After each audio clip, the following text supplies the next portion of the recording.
ಇದರ ಬಂಧುಗಳಿದ್ದೀರಿ, ಮಾಧ್ಯಮ ಸ್ನೇಹಿತರಿದ್ದೀರಿ, ನಿಮ್ಮೆಲ್ಲರೂ ಕೂಡ ಈ ರೈತರ ದಿನಾಚರಣೆ ಅಂಗವಾಗಿ ಚರಣ್ ಸಿಂಗ್ ಅವರ ಜನ್ಮದಿನಾಚರಣೆಯ ಸಂದರ್ಭ ಮತ್ತು ರೈತರ ಸಂತೆಯ ಉದ್ಘಾಟನಾ ಕಾರ್ಯಕ್ರಮ ನಿಮ್ಮೆಲ್ಲರೂ ಕೂಡ ಸರ್ಕಾರ ಪರವಾಗಿ ವೈಯಕ್ತಿಕವಾಗಿ ನಾನೊಬ್ಬ ರೈತರ ಮಗನಾಗಿ ನಿಮ್ಮೆಲ್ಲರೂ ಕೂಡ ಶುಭವನ್ನ ಹಾರೈಸಲಿಕ್ಕೆ ಬಯಸ್ತಾ ಇದ್ದೇನೆ. ನಾನು 6ನೇ ಕ್ಲಾಸಲ್ಲಿದ್ದೆ. ನ್ಯಾಷನಲ್ ಸ್ಕೂಲಿಂದ BC ಕೊಟ್ಟು ಕಾನೂನು ಸ್ಕೂಲ್ ಕಳಿಸಿದ್ರು. 6, 7 ನನಗೆ ನೆನಪಿಲ್ಲ. ಒಂದು ಡಿಬೇಟ್ ಚರ್ಚಾ ಸ್ಪರ್ಧೆ ಡಿಬೇಟ್ ಮಾಡುವಂತ ಒಂದು ಸಂದರ್ಭ. ಸಬ್ಜೆಕ್ಟು ರೈತರ ಮುಖ್ಯನೋ ಜವಾನ ಮುಖ್ಯನೋ ಅನ್ನೋ ಒಂದು ಸಬ್ಜೆಕ್ಟ್ ಪ್ರಸ್ತಾವನೆ ಮಾಡ್ತಾ ಇದ್ರು. ಜವಾನ್ ಮುಖ್ಯನೋ ರೈತರ ಮುಖ್ಯನೋ ಅಂತೇಳಿ ಕಿಸಾನ್ ಅಂತೇಳಿ ಸಬ್ಜೆಕ್ಟ್. ನಾನು ರೈತರ ಬಗ್ಗೆ ಆಯ್ಕೆ ಮಾಡಿಕೊಂಡು ಡಿಬೇಟ್ ಮಾಡಿದೆ. ಸೊ ನಮಗೆ ಫಸ್ಟ್ ಪ್ರೈಸ್ ಬಂತು.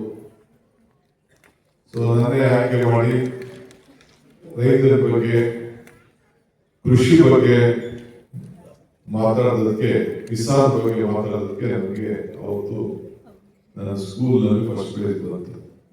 ಅಲ್ಲಿಂದ ನನ್ನ ರಾಜಕಾರಣದ ಜರ್ನಿ ಪ್ರಾರಂಭ ಮಾಡಿ ಇಲ್ಲಿಗೆ ಬಂದು ನಿಂತಿದೆ. ನಾನೊಬ್ಬ ರೈತರ ಮಗ. ಇವತ್ತು ಕೂಡ ನಾನು ಹೋಗಿ ವೈಯಕ್ತಿಕವಾಗಿ ವ್ಯವಸಾಯ ಮಾಡುವುದು ಕೂಡ 100 ಎಕರೆ ಆಸ್ತಿ ಜಮೀನುಗಳನ್ನ ಇಟ್ಕೊಂಡಿದ್ದೀವಿ. ನಾನಿಲ್ಲ ಅಂತ ಹೇಳಕ್ ಆಗುವುದಿಲ್ಲ. ಈಗೂ ನಮ್ಮಲ್ಲಿ ಹೆಸರುಗಳಿದೆ. ನಾನು ಈ ಓಪನ್ ಇದು ನಮ್ಮ ಅಗ್ರಿಕಲ್ಚರ್ ಸೈನ್ಸ್ ಕಾಲೇಜ್ ವೆಟರ್ನರಿ ಕಾಲೇಜಲ್ಲಿ ಒಂದು ಕೋಳಿ ಸಾಕಾಣಿಕೆ ಟ್ರೈನಿಂಗ್ ತೆಗೆದುಕೊಂಡಿದ್ದೀನಿ. ಅದೇ ಕೋಳಿ ಫಾರ್ಮ್ ಮಾಡಬೇಕು ಅಂತ ಹೇಳಿ ಇಂದಿನಿಂದ ನಾನು ವಿದ್ಯಾರ್ಥಿಯಾಗಿದ್ದಾಗ. ಈಗಲೂ ನಮ್ಮಲ್ಲಿ ರೇಷ್ಮೆ ನಾನೇ ಬೆಳೀತಾ ಇದ್ದೀನಿ. ನಂತರ ನಮ್ಮ ತಾಲೂಕಿನಲ್ಲಿ ರೇಷ್ಮೆ ಹೆಚ್ಚಿಗೆ ಉತ್ಪಾದನೆ ಮಾಡಿಸಬೇಕು ಅನ್ನೋ ದೃಷ್ಟಿಯಿಂದ ಇವತ್ತು 8 ರೂಪಾಯಿ ನಾವು ಬೆಲೆ ಬಂದಿದೆ. ರೇಷ್ಮೆ ಇವತ್ತು ಕೂಡ ನಮ್ಮಲ್ಲಿ ಮಲ್ಟಿಯಲ್ ಫ್ಯಾಕ್ಟರಿ ಕೂಡ ನಂತರ ಕೂಡ ಮಾಡಿದ್ದಾರೆ. ಇವತ್ತು ಕೂಡ ಬೆಂಗಳೂರು ಮಿಲ್ಕ್ ಯೂನಿಯನ್ ಅಧ್ಯಕ್ಷರಾಗಿದ್ದಾರೆ. ಸೊ ಕೃಷಿ ಒಂದು ಕಡೆ ಸಿಲ್ಕು, ಒಂದು ಕಡೆ ಮಿಲ್ಕು. ನಮ್ಮಲ್ಲಿ ಅರಿಶಿನ, ತರಕಾರಿ ಈ ತರ ನಮ್ಮ ಚಲುವಳಿಕೆ ಹೇಳ್ತಾ ಇದೆ. ಚೇಪೆಗೆ ಹಾಕ್ಸಿದ್ರು 50 ಎಕರೆ ಹಾಕ್ಸಿದ್ರು. ನಮ್ಮ ಮನೆ ಹಿಂದೆ 5 ಎಕರೆ ಹಾಕಿದ್ರೆ ನಮ್ಮಲ್ಲಿ ಬೆಳೆಯಲಿಲ್ಲ. ಒಳ್ಳೆ ಕ್ವಾಲಿಟಿ ಬರಲಿಲ್ಲ. ಕರೆಕ್ಟ್ ಮಾಡಿಸ್ಬೇಕು. ಈಗಲೂ ಬೆಳೆದ್ರೆ ಮೆಣಸು ಎಲ್ಲ ಕೂಡ ಬೇಕಷ್ಟು ನಮ್ಮಲ್ಲಿ ಹಾಕಿದ್ದೀವಿ. ಬಟ್ ನೋಡ್ಕೋ ಇಲ್ಲ, ಬೇರೆಯವರ ಡಿಪೆಂಡ್ ಆಗಿ ಇವತ್ತು ಮಾಡ್ತಾ ಇದ್ದೀವಿ. ನನ್ನ ಮಗನೂ ಕೂಡ ಏನು ಮಾಡ್ತಾರೆ ಗೊತ್ತಿಲ್ಲ. ಅವನು ಬೇಕಾದಷ್ಟು ಈಗ ಪುಷ್ ಮಾಡ್ತಾ ಇದ್ದೀನಿ. ನನ್ನ ಮಗಳೆಲ್ಲ ಕಾಫಿ ಮನೆಗೆ ಸೇರಿಕೊಂಡಿದ್ದಾರೆ. ಹಾಗೆ ನಮಗೆ ಏನೇ ವ್ಯವಹಾರ ಇದ್ರೂ ಕೂಡ ರೈತ ಕುಟುಂಬ ನಮ್ಮದು ಬೆಳೆದಿದ್ದು. ನನಗೂ ರೈತರ ಶ್ರಮ ಏನು ಅರಿವಿದೆ. ರೈತರ ಶ್ರಮನಿಲ್ಲ, ರೈತರ ಪೆನ್ಷನ್ ಇಲ್ಲ, ರೈತರ ಪ್ರಮೋಷನ್ ಇಲ್ಲ, ರೈತರ ರಿಟೈರ್ಮೆಂಟ್ ಇಲ್ಲ, ರೈತರ ಮಚ್ಚನೂ ಇಲ್ಲ. ಅಂತರ ಕಷ್ಟದಲ್ಲಿ ನೀವೆಲ್ಲ ಮಾಡ್ತಾ ಇದ್ದೀವಿ. ಆದರೆ ಕರ್ನಾಟಕ ರಾಜ್ಯ ಈ ನಮ್ಮ ರಾಜಸ್ಥಾನ ಬಿಟ್ಟರೆ ನಿಮ್ಮಲ್ಲೇ ಅತಿ ಹೆಚ್ಚು, ನಮ್ಮಲ್ಲೇ ಅತಿ ಹೆಚ್ಚು ಭೂಮಿ ಇದೆ. ಸೊ ನಾವು ಒಂದು ದೊಡ್ಡ ತೀರ್ಮಾನ ನಮ್ಮ ರಾಜ್ಯದಲ್ಲಿ ತೆಗೆದುಕೊಳ್ಳಲು ಕಾಂಗ್ರೆಸ್ ಸರ್ಕಾರ ಎಲ್ಲರೂ ಕೂಡ ನಾವು ಉಚಿತವಾಗಿ ವಿದ್ಯುತ್ ಶಕ್ತಿ ಕೊಡ್ತೇವೆ ಅಂತ ಹೇಳಿ ಒಂದು ಅಂತ ಹೇಳಿದ್ರು. ಕೆಲವರು 8 ಕೂಡ ಹಾಕೊಂಡಿದ್ದಾರೆ.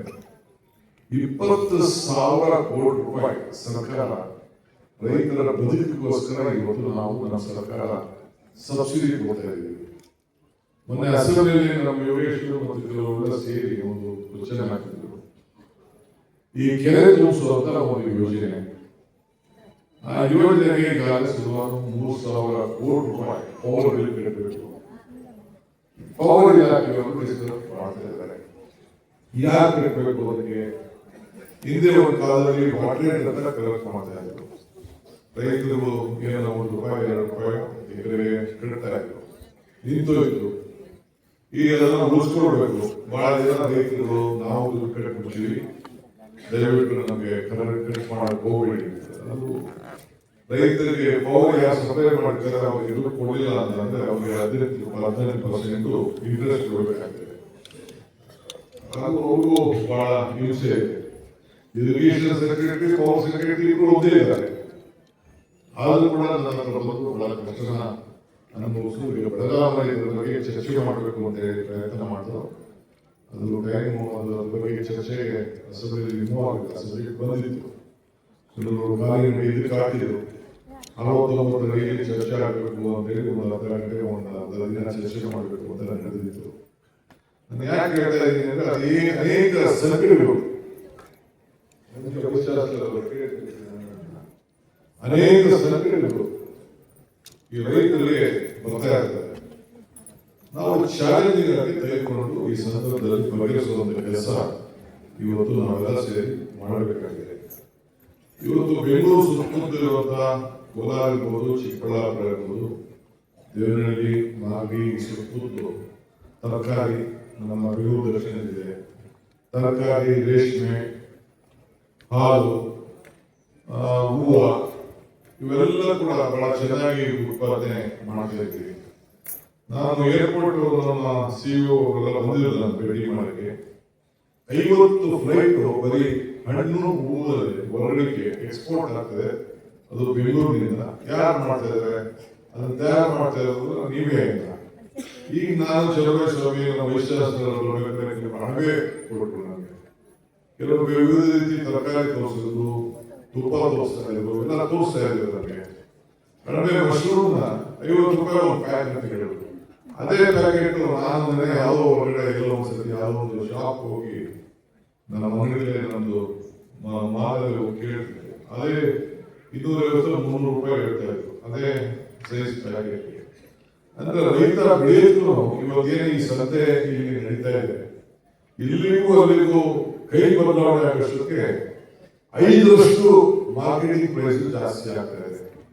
ಆ ದೃಷ್ಟಿಯಿಂದ ಚಲುವಸ್ವಾಮಿ ಅವರು ಮತ್ತು ನಮ್ಮ ವೈಸ್ ಚಾನ್ಸಲರ್ ಎಲ್ಲ ಸೇರಿ ನಮ್ಮ ಬೆಂಗಳೂರು ನಾಗರಿಕರಿಗೆ ಅನುಕೂಲ ಆಗಲಿ ಅಂತ ಹೇಳಿ ರೈತರ ಬದುಕು ಕಷ್ಟ ಇರಬೇಕು ಅನ್ನೋ ದೃಷ್ಟಿಯಿಂದ ಇವತ್ತು ನಾನು ನೋಡಿದೆ ಸುಮಾರು ಒಂದು 15-20 ಸಾವಿರ ಜನ ಆಗಲೇ 10 ಗಂಟೆಗೆ ಬಂದು ರೈತರು ಬಂದಿದ್ದಾರೆ ಮತ್ತು ಗ್ರಾಹಕರು ಅದನ್ನು ಪರ್ಚೇಸ್ ಮಾಡೋಕ್ಕೆ ನಮಗೆ ಒಳ್ಳೆ ಕ್ವಾಲಿಟಿ ಸಿಗ್ತಾ ಇದೆ ಅಂತೇಳಿ ಬಂದಿದ್ದಾರೆ. ಅವರೆಲ್ಲರೂ ಕೂಡ ಈ ಸಂದರ್ಭದಲ್ಲಿ ನಾನು ಶುಭ ಹಾರೈಸಲಿಕ್ಕೆ ನಾನು ಬಯಸ್ತೇನೆ. ಒಂದು ವರ್ಷದಿಂದ ನಾನು ಅಮೆರಿಕ ಹೋಗಿದ್ದೆ. ಅಲ್ಲಿ ನನ್ನ ಒಬ್ಬರು ಸ್ನೇಹಿತರು ಸ್ಯಾಮ್ ಪಿಟ್ರೋಡ ಅಂತ ಹೇಳಿ ಇವತ್ತೇನು ನಮಗೆ ಟೆಲಿಫೋನು, ಮೊಬೈಲ್, ಜೋಬಲ್ಲಿ ಮಾಡಿಕೊಂಡಿದ್ದೀವಿ. ಅವರಿಗೆ ಕ್ರಾಂತಿ ಒಬ್ಬರು ಪ್ರಮುಖವಾದಂತಹ ನಾಯಕರು. ಇದು great revolution leader who thought Rahul Gandhi, informed Rahul Gandhi about the IT revolution and the phone issue. So ಅವರು ನನಗೆ ಒಂದು ಮಾತು ಹೇಳಿದ್ರು, ಹೀಗೆ ನೀನು ಒಂದು ಯೋಚನೆ ಮಾಡಬೇಕು. ಏನು ಅಂತ ಕೇಳಿದೆ. ಬೆಂಗಳೂರು ನಗರದಲ್ಲಿ ಯಾರಾದ್ರೂ ವಿದ್ಯಾರ್ಥಿಗಳಿದ್ದಾರೆ ಅವರಿಗೆಲ್ಲ ನೀನು ನೀವು ಒಂದು ಕೆಲವು ವರ್ಕೌಟ್ ಮಾಡಬೇಕು. ಒಂದು 3 ದಿನ 2 ದಿನ ಅವ್ರಿಗೆ ಟೂರ್, ಮಕ್ಕಳಿಗೆ ಹಳ್ಳಿ ಬದುಕಿನಲ್ಲಿ ಎಷ್ಟು ವ್ಯತ್ಯಾಸ ಇದೆ, ಹಳ್ಳಿ ಬದುಕಿನಲ್ಲಿ ಯಾವ ರೀತಿ ಕಷ್ಟಪಡ್ತಾರೆ, ಯಾವ ರೀತಿ ವ್ಯವಸಾಯ ಮಾಡ್ತಾರೆ ಅಂತ ಹೇಳಿ ನಗರದ ಜನರಿಗೆ ಅದರ ಬಗ್ಗೆ ತಿಳುವಳಿಕೆ ಕೊಡುವಂತಹ ಒಂದು ಕೆಲಸಕ್ಕೆ ನಿಮ್ಮ ಸರ್ಕಾರ ಚಿಂತನೆ ಮಾಡಬೇಕು ಅಂತ ಹೇಳಿ ನನಗೆ ಕಿವಿ ಮಾತನ್ನ ಹೇಳಿದ್ದಾರೆ. ಸೊ ಮುಂದಕ್ಕೆ ನಾನು ಅನೌನ್ಸ್ಮೆಂಟ್ ಮಾಡ್ತೀನಿ.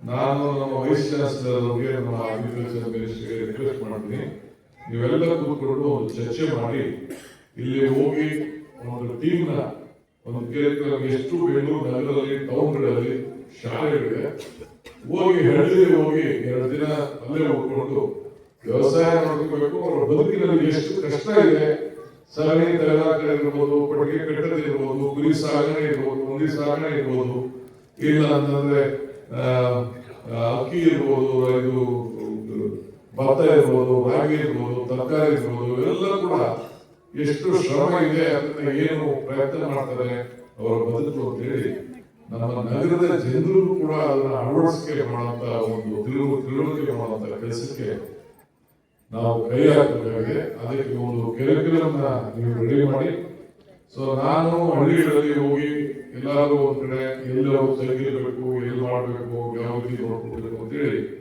ಎಲ್ಲಿವರೆಗೂ ನಮಗೆ